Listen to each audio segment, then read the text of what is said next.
Good morning, everyone. How is everyone today? I'm State Senator Sarah Feigenholz. I am here with the chair of the Transit Committee, Senator Rahm Valivalam, and Representative Ann Williams, who represents the west end of the 6th Senate District. And I am going to get started as people continue to file in. I just want to say over the past few months, all of us have been I know our office has received over 1,000 emails, and I know that Rep. Williams will tell you about how many she's gotten from our constituents. Everyone deeply concerned about the fiscal cliff for transit. And I also want to tell you how grateful I am that many of you filled out a survey that we did about transportation and transportation safety. And we have heard you loud and clear. One of the direct quotes from email I received from you is access to public transit is critical to my life and the life of so many of my neighbors. We deserve a world-class system. And that we thoroughly agree with you. That's it in a nutshell. We definitely do. 40% of the residents of the 6th Senate District rely on public transportation as their primary form of transit. And they are demanding and deserve safe, reliable, accessible, and efficient transportation.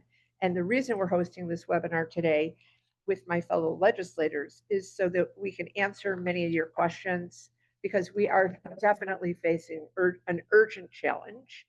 I'm sure many of you are hearing, because we certainly are, about the potential of a 40% cut in service. Unacceptable. We're not going to let that happen because it's all in Rahm's hands. But that's why we're doing this. And I am first going to introduce my teammate, Ann Williams, to briefly talk and kick us off. Good morning, everyone. Thank you for being here. Again, as Sarah said, my name is Ann Williams, and my district too, transit is a top issue. We've heard from hundreds and hundreds of people in the last few months and weeks on this issue, so much so that I have a person in my office, her name is Sarah Butterfield, who we are dedicating to focus on transit issues and interface with the community on those issues, as well as other local elected officials. We are in the end of session right now, a couple weeks to go, but this remains a top priority both in the House and the Senate. So I'm thrilled to be here to share with you what we're learning, where we're at for now, but please be assured that we are fighting hard for you. We agree with you about the importance of transit in our communities, and we need to make sure we get the kind of transit we deserve in a city like Chicago and beyond. So again, thanks for being here. Thanks for all you do, and thanks for staying engaged. Thanks, Ann. We are, just for your information, the House and Senate have convened already today. So we are going to, I'm going to quickly hand it over to the chairman of the Transportation Committee, Senator Rahm Valivalam, to give us a quick overview of where we are at right now in negotiations on transit. Thank you. Thank you so much to Senator Feigenholz, Representative Ann Williams. It's great to be with you all. I've been chair of transportation for 5 years, and it's safe to say that it's approximately that time that we've been on this journey as it relates to public transit. And I know that there'll be a larger conversation with the Chicago Metropolitan Agency on Planning, and there's some questions. I'll try to do my best to stay as long as I can. But to Senator Feigenholz's point, we have been focused on this issue for more than a few years. This issue has really transpired because of the decline in ridership due to the COVID-19 pandemic. It was expedited by the COVID-19 pandemic. I think the phenomenon of remote work was going to come at some point, but because of the pandemic, it got expedited. And we did have federal funding that was able to assist through the pandemic, and that is now being eliminated. And so we are at a point here where we have done the work in terms of engaging the experts, the Chicago Metropolitan Agency on Planning, to convene stakeholders answer a number of questions, put together reports, submit a report to the Illinois General Assembly, which is what they did in January or December of 2023, January 2024. From there, we introduced two pieces of legislation. One is Senate Bill 5, which is the Metropolitan Mobility Act. And, you know, as a context, for those of you, I'm sure many of you know, but we have 4 agencies, RTA, CTA, Metro, and PACE. We have 21 different appointing authorities to appoint 47 different people to all of these boards. And as someone has stated to me, that leaves a structure where everybody is accountable and no one is accountable. And we need to be in a situation where, as we move forward, we've seen the bill, Metropolitan Mobility Act. One option is complete unification under one agency. We've also seen another bill, Senate Bill 1938, which retains what's CTA, Metro, and PACE, the service boards, but empowers a central authority to make decisions as it relates to fare policy, as it relates to service planning, capital planning, customer service, safety, all the issues that we care about, right? And so we have gone through the process of deliberating those pieces of legislation. We've had 8 Senate Transportation Committee hearings throughout the entire state, 35 hours of testimony. I've been working incredibly well with Representative Delgado, Representative Buckner, Representative Evans in the House. They've had House working group meetings. There's been a lot of thought put into this. And I also want to add, we're not unique. Every major public transit system in the nation is facing this fiscal cliff, from New York to LA and Chicago, the Chicago area in between. And the goal is simple. We want a safe, reliable, accessible, integrated, and environmentally conscious public transit system that does not have silos, and that is not just filling the void for tomorrow, next month, or next year, but really for the next 3 decades. And that's been the goal from the beginning. We are moving in that direction. We have heard, Senator Feigenholz and Representative Williams has shared feedback of what they've heard, right? We want to make sure there are no more ghost buses. We want to make sure that people feel safe on the trains and buses. There's a number of different aspects we've heard from. And so where we are is we've worked with our organizations that represent workers. We've worked with good government and urban planning groups, and we are finalizing a structure where we are empowering a central authority to have the ability to set fares and have a universal fare card, have the ability to look at a free and reduced fare program that makes sense. Each right now, CTA, Metro, and PACE each has their own. We have a central authority that is able to make technology work for everybody in a seamless way. Right now, CTA, Metro, and PACE has 7 different apps. That's not acceptable. And so as we go through this process, we're making sure, and just one more example I'll give, is there are times where each service board makes their own service plan and then overlaps with another plan, and it's not integrated. So we're making sure that the coordination and integration piece is being done at a central authority level with input from all of the local levels. And that's what we've heard people want. People want safety, reliability, accessibility, and integration. And so that's what we've been focused on. We're always open to more feedback. This is going to be a process, and we're not. We're going to be introducing a bill or a merged version of both bills, and we're going to get a lot right, and we're going to have to come back and revisit and continue to improve to make sure that we're meeting the needs of our residents. And I just want to add that the funding component is so critical. $771 million is the fiscal cliff. Advocates, organized labor, the agencies themselves are asking for up to $1.5 billion to really plan for that world-class public transit system that we all want. And so I'll stop there. Hopefully that was helpful. But I just want to say as well that we need you all to continue to reach out. because that's, really what's made and helped make the voices of Senator Feigenholtz, Representative Williams, so impactful in our meetings because they've been, in agreement that we need to get something done on public transit. And so they've been really champions on this issue, and I'm proud to be working with them on it. Thank you, Senator Villavallum. We also have Nicholas Merton from CMAP virtually, who is playing a key role in understanding all of what's needed to create this system that Senator Villavallum is talking about that works not just for Chicago and our neighborhood in the city, but also regionally.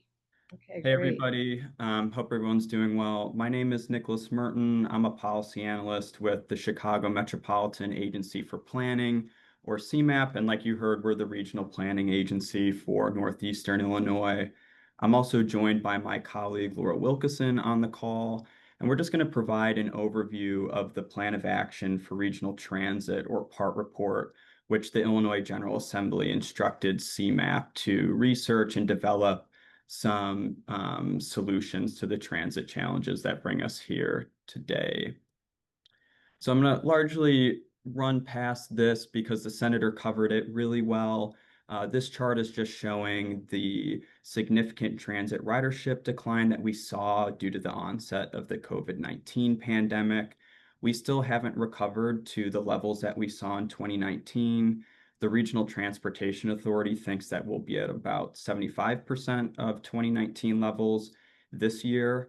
And like the senator said, this is occurring all across the country in metropolitan areas. And so federal funds have helped plug this budget gap. So CTA, Metra, and PACE have used this funding over the last few years to balance their budgets. And this has allowed them to provide consistent service and to bring back more ridership over time. But in 2026, there won't be any of that federal funding left.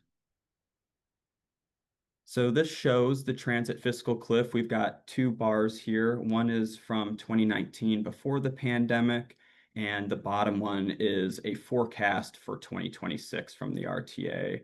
So in 2019, you can see that the light blue bar, which represents mostly passenger fares, was about 40% of total transit funding. In 2026, you can see that blue portion is expected to only be 19%. Just to the right of it in the light green, you can see the remaining federal relief funding that will be depleted, revealing what the transit fiscal cliff or operating deficit looks like, shown in red there, estimated to be $771 million. We know that the budget deficit would have dire consequences for service.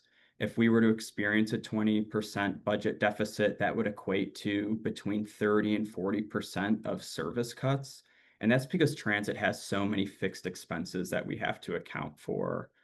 We looked at an exploratory illustrative model of what lost service could be for the region, and it looked like more than 100 cities, towns, and villages across the region losing access to Metra services, more than 20 Chicago neighborhoods and 6 suburban communities losing access to CTA trains, and more than 150 bus routes would be cut across the region. So in response to that challenge, the Illinois General Assembly directed CMAP to complete an innovative report.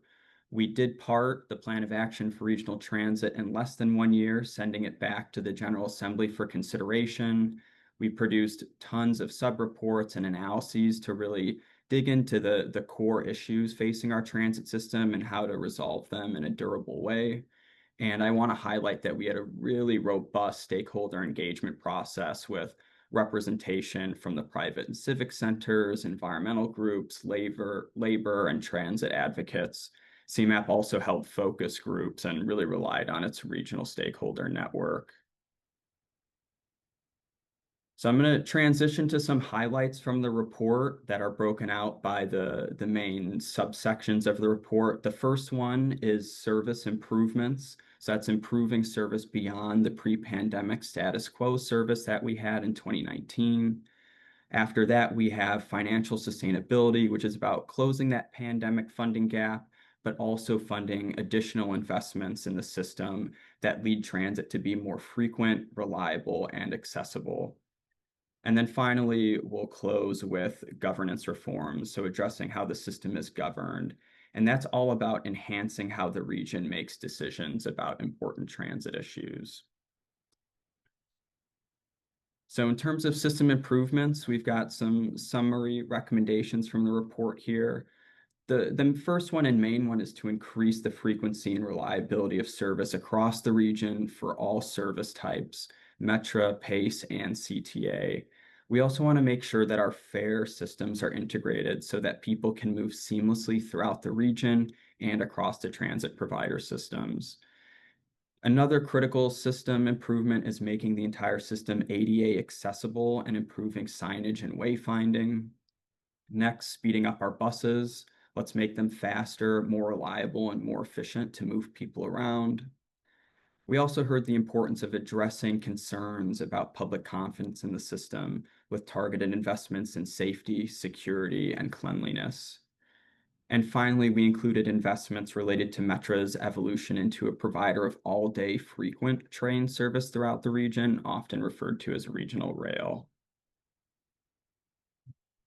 So in total, those system improvements that I just went through at a high level correspond to a transformational investment in transit that would be 1.5 billion in new public operating funding for transit, and that's annually.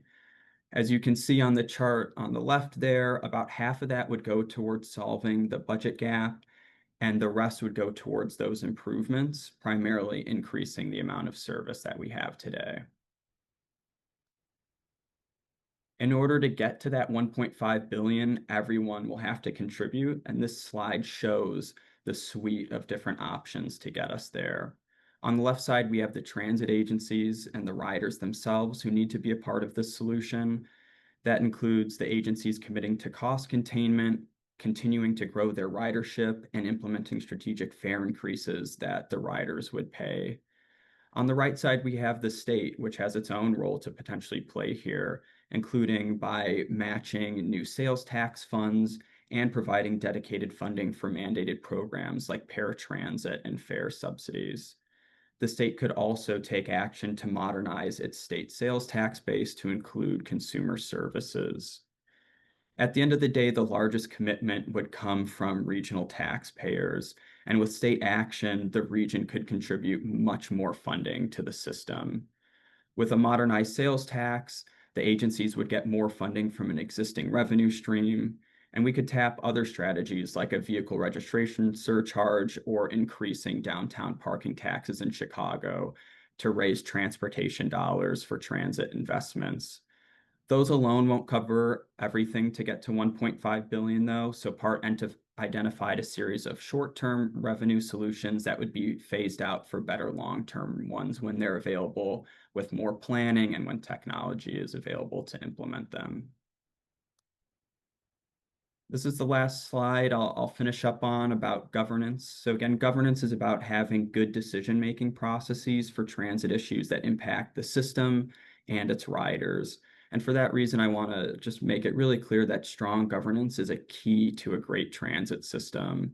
So there are many aspects on this slide that relate to system performance, rider experience, accountability, and fiscal stewardship. That's all influenced by governance. Governance sets up the decision-making for how transit is integrated across such a large and complex region like ours, how it's integrated across different modes like trains and buses, and also where those routes go and what type of things they're connecting people to. Governance also dictates fare policy decisions, like whether you need one fare card or 3 fare cards to get across the region, and also how those trips are priced. In terms of accountability and financial stewardship, governance also makes decisions on how to allocate scarce resources to achieve regional transit goals, setting financial standards and performance metrics, and demonstrating fiscal stewardship and the efficient use of taxpayer dollars. So again, governance is really key to having the strong transit system that we want in the future. So that's all I have. I'll turn it back to the elected officials, and please feel free to put any questions in the chat or to follow up with me by email. Thank you, Nick. Thank you for that presentation.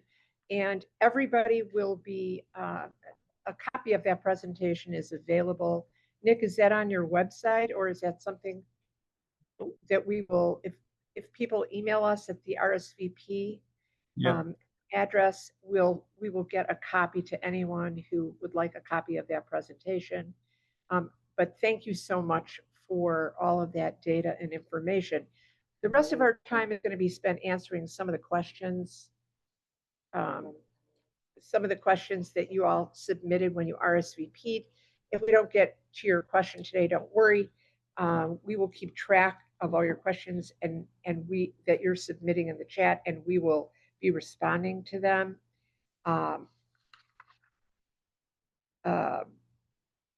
The first question that came up was, what organizational governing structure would make the most sense for transit agencies moving forward? That's a great question, and that's part of, the discussions that we've been having. And so first, let's acknowledge the main issue that we're trying to solve for is the challenge of silos. CTA, Metra, and PACE operate, obviously service, and they operate in their own ways. CTA serves the city of Chicago and 35 suburbs of Cook County. Metra serves the entire region. It actually has 33% of their stations are in the city of Chicago, but they obviously also have stations in the suburbs and collar counties. And PACE has suburban bus service. They also, though, do the paired transit for the entire region, including the city of Chicago, suburbs of Cook, and the collars. Why am I bringing all that up? The reality is we need to be thinking more regionally. We cannot be thinking and have a mindset of this is for the city, this is for the suburban Cook area, or this is for the collar county, DuPage, Lake, and Kane. We really need to be thinking as a region, and I would take a step further as a state. This is such an important issue because this is essentially one of the main drivers for the economy of the Northeast Illinois, which you can argue is for the Midwest, right? And so when we talk, we want to arrive at a place where we put the factors that I mentioned before: safety, reliability, accessibility, and integration at the top of the list, right? And so what that means functionally is we're no longer service boards to have the visions about service plans and so forth. They'll be able to make suggestions, but we're going to have one regional service plan, one regional capital plan, one regional fare policy, right? And that is the goal. So we're looking at different ways to accomplish that. But again, the responsibilities, a number of them from the service boards, CTA, Metra, and PACE, will be transferred up to a main board that is going to be comprised of people from across the region and get input from people across the region. But again, the mindset is going to be, this is about the entire region. I don't want to just create a safety plan for Chicago or the collar counties. It should be a regional safety plan that incorporates all parts of the region. And I think what I'd like to follow up with is what we hear from our constituents, and I'm sure you do too, which is the worst feeling I have is when I get off a bus and the train I'm supposed to connect to is pulling out of the station. That's right. We have people, elders in our community, and people with disabilities calling our office about the unreliability of their PACE transportation. There are just so many factors. And I think, correct me if I'm wrong, didn't we pass a bill like 10 or 15 years ago about the universal fare card and it was never operationalized? Well, it wasn't, and I think that's been part of the challenge. You know, we have a central authority now in the RTA. There's been a lot of debate about what authorities they have and as an oversight agency and what authorities they don't.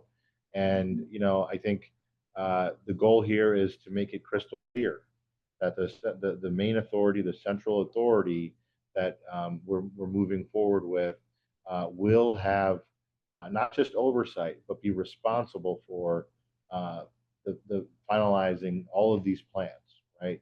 When I talk about fare policy, it's deciding which fares should be free, which should be reduced. You know, the uh, idea, the concept of a universal fare card, having one application, one app, right? We want to make it as easy as possible for all of our riders. We have about 1 million riders every day on our system right now. And if we want to increase that number, we have to do the things that'll make it easier and not have people think twice about how they're going to get to their doctor, their job, or their school. Yeah, thank you. And I think that we had a question from somebody who wants to know what the plan to improve bus and rail service for transit riders was, and I think you did a great job in discussing that. We have a question about what evidence-based strategies are being considered to improve the rider experience, increase safety, and cleanliness, because that is really what's at the top of mind. I remember hearing in one of your many somewhere in those 35 hours, somebody saying buses and trains will be safer when there are more riders. So it's sort of a chicken and egg experience, Yes, right? yes. So, and I would imagine there are a couple of other factors involved. But how do you envision once this new structure is in board, this is going to happen? Well, it's a great question, and also a great follow up on safety. I would just say first, you know, we need to ensure that we have metrics and service standards that are clearly outlined, and that the main authority has the ability to act on. And so, when we talk about performance metrics, that's actually was a part of legislation we previously passed previously in House Bill 1342 from the last General Assembly. But it is the metrics of safety, reliability, accessibility, ensuring that they're data-driven solutions. All of that has been packaged. Equity, the statistics is 95 out of the top 100 longest commutes in the Chicago area region stem from Black and Brown communities. And so we need to make sure that we're incorporating all these metrics as part of what is the accountability measures that will be put in place to hold CTA, Metra, and PACE accountable, the service boards accountable. And so that is a big part of it. And service standards are also a big piece. Service standards, similar to metrics, are again a range of criteria that have to do with frequency and the number of vehicles and the number of stops and so forth. And again, those different service boards on increasing and improving their service constantly, right? You know, we want to make sure that we have these metrics in place and that the oversight board, the main board, has the ability to enforce these service standards and enforce these metrics and follow up on them. On safety, it's a big issue. You know, we've heard from the workers that work in our public transit system requested that there be a dedicated transit security detail with sworn officers. I will also add, though, that it's not just one piece that we need to consider, right? I always have said that's a piece, but transit ambassadors are another piece. We've seen other public transit systems create transit ambassador programs to help with customer service, help with nonviolent situations. And then we've also have organizations, social service organizations, violence prevention organizations like Thresholds and Night Ministries that help with homelessness prevention and addiction treatment and so forth. So it has to be a combination of those services and programs that I think will get us to a place where we will get more riders, and that will also help with safety. One of the challenges we have, though, right, is the agencies have had that ability to do so and haven't done it yet. But we have provided that ability. But that's what we're trying to accomplish with this legislation, is be more directive to the agencies as to what they have to do. Make it crystal clear, this is your mission, and you have to deliver on it, because we have said from the beginning, there will be no funding without reform. We want to accomplish the goals on funding a public transit system, but we also need to ensure that there's accountability to all the factors that we're discussing.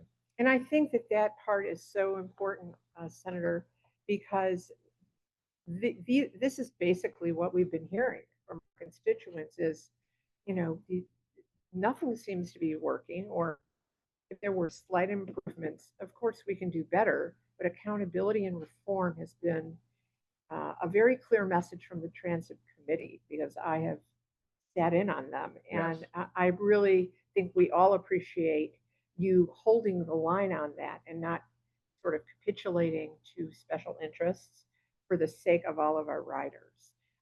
The other question that I got from many of you, which is sort of the transit housing issue, there were at least 10 questions, so I'm going to consolidate them if you all don't mind. What can be done to increase housing around transit? Great question, and that is a piece that has really broad support, and it's because it's common sense. If we are able to really incentivize transit-oriented development, it will help public transit. It will help increase ridership, but it's also just the right thing to do, right? If you have a train station, or whether it's CTA or Metra, having housing, having a grocery store, having other types of programs and services developed around that will only lead to more people living there, buying groceries and so many other activities. And it will incentivize them and make it easier for them to use that Metro train, use that CTA bus.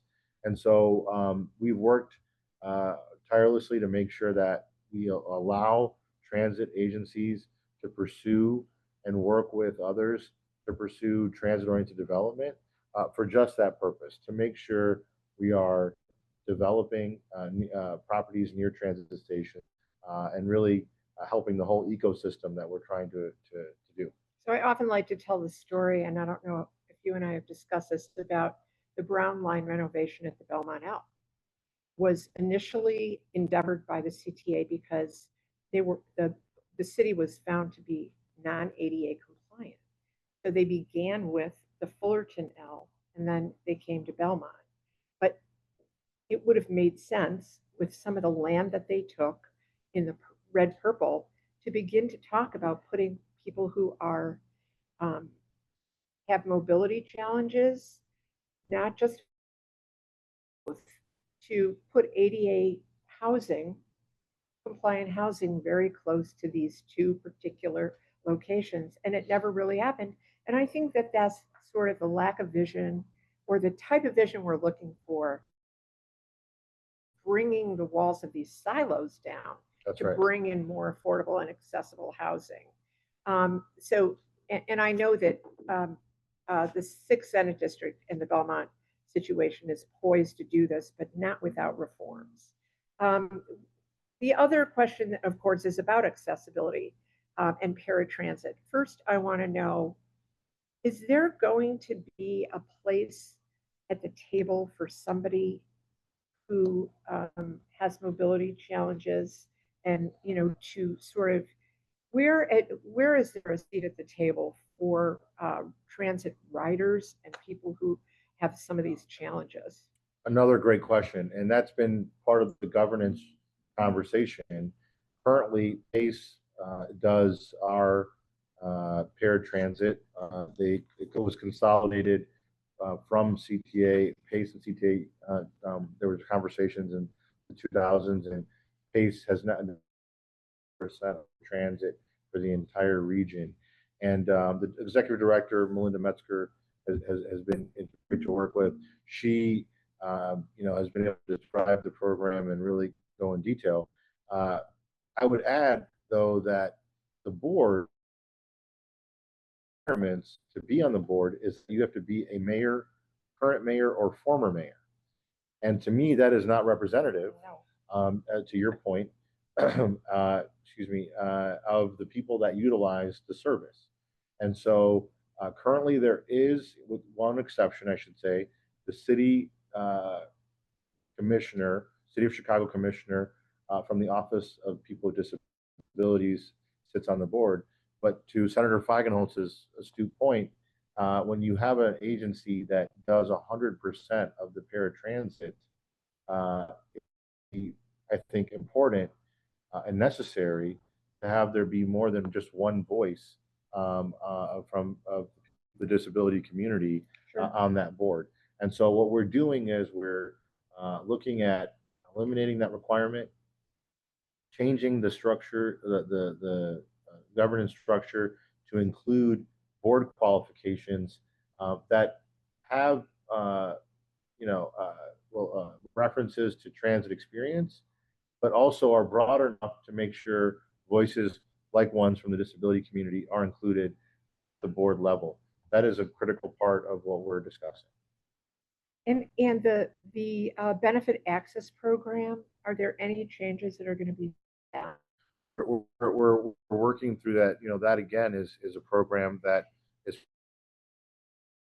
spoke with our allies at Access Living that's been representing people with disabilities for a long time and in Springfield. And so we want to make sure that there is not diminishing nature of service for people with disabilities. So we're working very closely with Access Living and Director Metzger from PACE to make sure that we don't have any diminishment of that. It's obviously a challenge, because the nature of the service, the cost continues to rise. Again, though, we don't want to have unintended consequences by reducing type of service for people with disabilities. And do you think that that everyone who should know about this program does? It's a great question. I think that could be said about all of in public transit, right? We want to make sure that it reminds me when I used to drive in from the suburbs. We would see those signs of like from Metra say, and read a book on Metra Right. instead of driving. Look, that's what this is all about, right? We want to make sure that people that are riding better experience, people that rode before the pandemic continue or ride again, and people that have never ridden start to ride, right? And it may not be the same way, right? I use Metra as an example. They've said to me, and I've seen the data, Metra ridership has recovered for Tuesday, Wednesday, and Thursday, and it's actually up on the weekends for entertainment in the city and so forth, and tourism, but it's completely down on Mondays and Fridays. I think I'll say I don't have a statistical analysis, but obviously if you have the option to remote work 2 days a week, you might pick Monday and Friday, yes. Which is fine. I hear you. I hear why folks want to do that, but it may look the same. And so we need to reimagine, right? Is it more suburban to suburban transit neighborhood? Our two districts are a perfect example. I hear from my constituents. My district is Albany Park and Sauganash and North Mayfair. Hey, I want to get from Pulaski to the Cubs game, right? How that west, instead of taking an Uber or living and paying $60 for parking, Right. If there was a better way, people would do it. Yeah, that's another how we're going to focus on getting people in a more efficient way, west to east. go to those Cub games. Right. Um, People in your district can come to my district too. You know, we have some cool things happening. We don't have Wrigley Field, but you know. well, it's a good year. Yeah. Better Wrigley than whatever that other thing is. You know, I think you already answered this. We have a question about how you're working with community advocates to make sure this process creates maximum buy-in. You know, I have recently been a lot with organizations in my district, especially sort of the cyclist universe, people who are without car and are happily without car, to try and advocate for more safety and accessibility.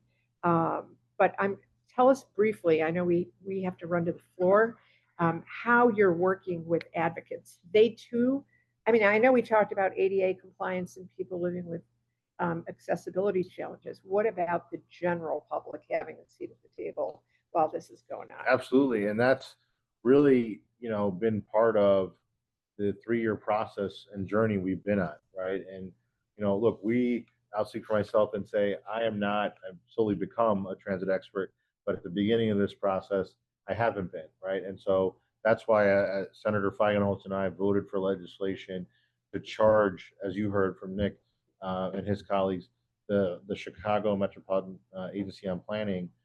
They are a planning agency. They are able to, they have committees, they convene people across the region from different sectors, business, labor, environment, good government, urban planning, and so forth.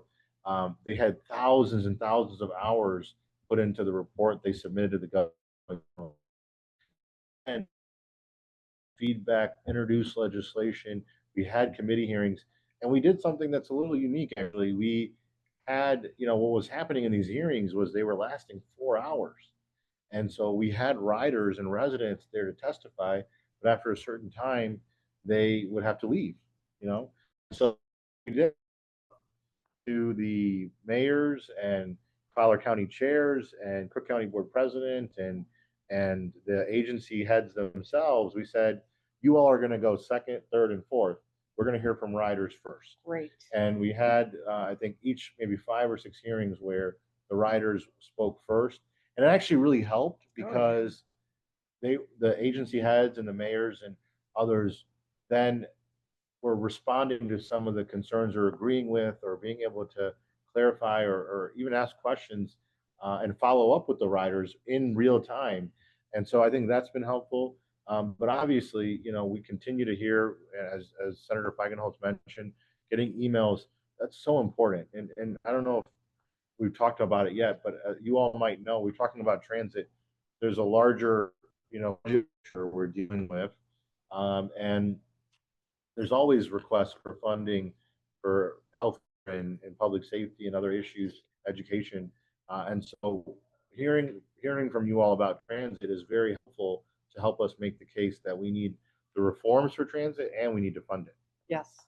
We also have a final question from a few people about how you, as our constituents, can help us do this work and support and move this forward to save the system. Well, you all who are on this call have been doing this.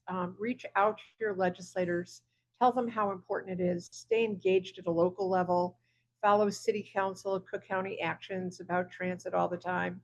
If there's a bill up, when this bill is on the table, there's going to be there's likely to be some opposition. So, and it could come from some interesting places that could be challenging. So make sure you stay tuned and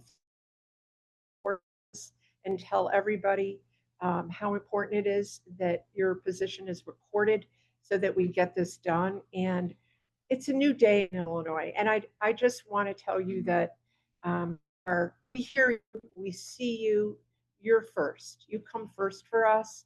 And I just want to say how grateful I am that all of you have joined us, and to my colleague, leader Bill Avalum, for all of the work he has put in on this, and Vitan, who is off camera, really very much part of the solution to this transit cliff that we're facing and how we're going to get over it. So anyway, thank you all very much. We are grateful that you signed up. We hope you have a lovely day. Steele, my chief of staff, is on this call, and she is ready to take any questions via email, and we promise to respond to you. Thank you very much. Thank you, everybody.